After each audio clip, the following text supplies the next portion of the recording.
Ipo jamii ya watu inaamini kwamba mwanadamu akifa anaendelea kuishi katika ulimwengu usioonekana. Lakini pia iko jamii ya watu inaamini kwamba sisi wote binadamu tulikuweko kabla ya vitu vyote kwako.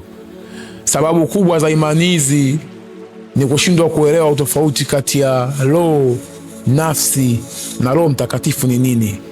Katika somo hili tutaenda kujifunza kwa kina zaidi utofauti kati ya roho, nafsi na Roho Mtakatifu ni nini.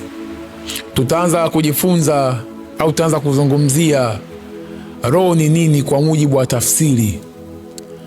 Roho ni ile hali ya uhai wa kiumbe yoyote anapokuwa hai. Ile hali ya uhai ndio tunaipa maana ya roho.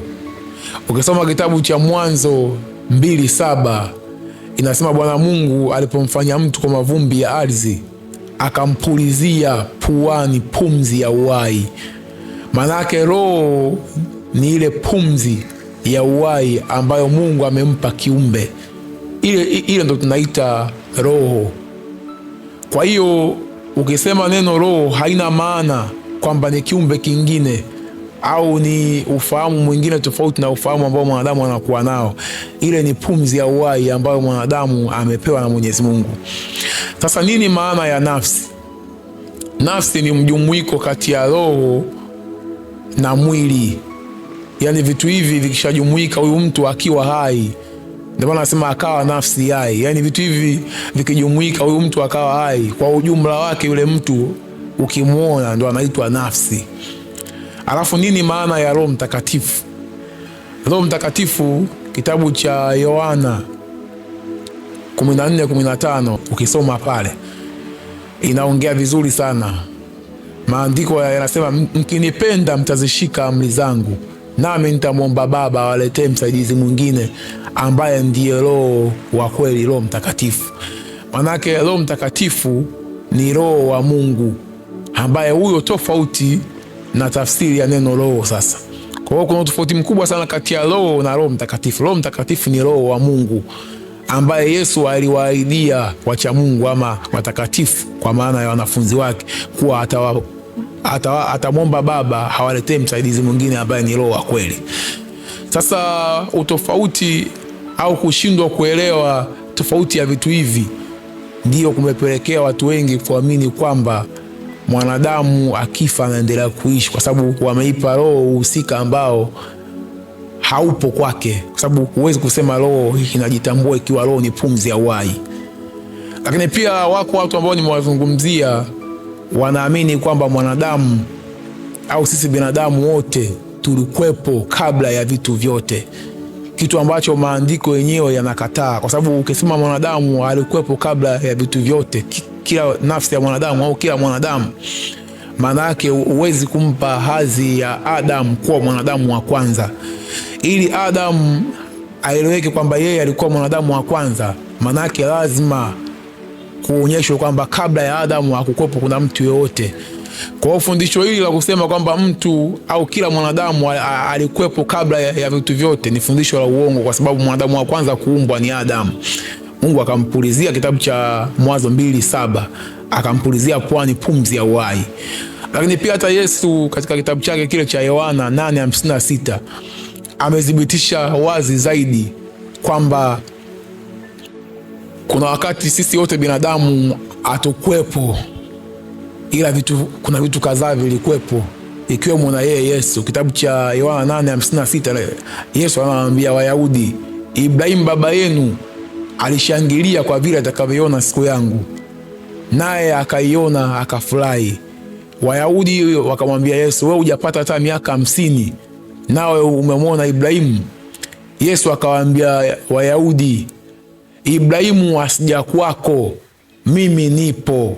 Sasa elewa vizuri haya yanavyosema, maana kuna wakati ambao Ibrahimu hakuwepo, Yesu yeye yupo. Sasa kama mwanadamu au kila mwanadamu alikuwa anaishi kabla ya kuja duniani, au kama alikuwepo kabla ya kuja duniani, inakuwaje Yesu katika kitabu cha Yohana 8:56 aseme kwamba kuna wakati Ibrahimu hakuweko, yeye yupo? Maana katika aya hii tunajifundisha kwamba binadamu, maisha yetu yalianza tu pale ambapo mwanadamu wa kwanza tu alipoumbwa Adamu. Kwa hiyo imani hii ya kusema kwamba mwanadamu au kila mtu alikuwepo kabla ya vitu vyote sio imani ya maandiko na haitokani na Biblia. Hiyo tunasema ni imani ambayo iko nje na Biblia. Hizi ndio imani ambazo watu wengi wanaamini, lakini bila kuelewa tofauti wa vitu hivi.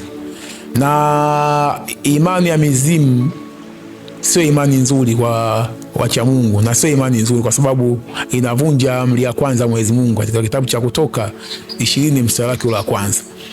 Lakini pia kwa kuonyesha kwamba imani ya mizimu sio imani sahihi, ukisoma kitabu cha Samueli wa kwanza 28 kuanzia mstari wake wa 3 na ukisoma kitabu cha Samueli wa kwanza 31 kuanzia mstari wake wa kwanza, unaona kisa cha nabii Samueli na kifo cha mfalme Sauli katika imani ya mizimu. Tunaona kwamba Sauli, baada ya Samueli kufa, Sauli aliona vitisho vikubwa sana la majeshi ya Wafilisti, sababu ya kuingua na wasiwasi, na alimwacha Mungu, akashindwa kumrudia Mwenyezi Mungu na kuomba toba na kuomba tafsiri ama maono juu ya vita ile.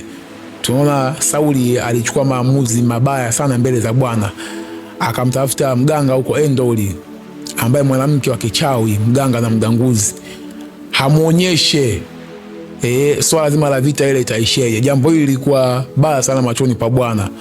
Tunaona kweli alienda kule na ule mganga alimletea roho ya mtu mfano, yani akaleta mtu mfano wa nabii Samueli, na alifanya hivi kupitia mapepo.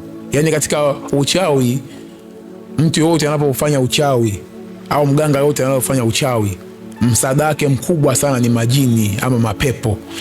Wale ndio huwa anawatumia katika kufanya zile shughuli zake.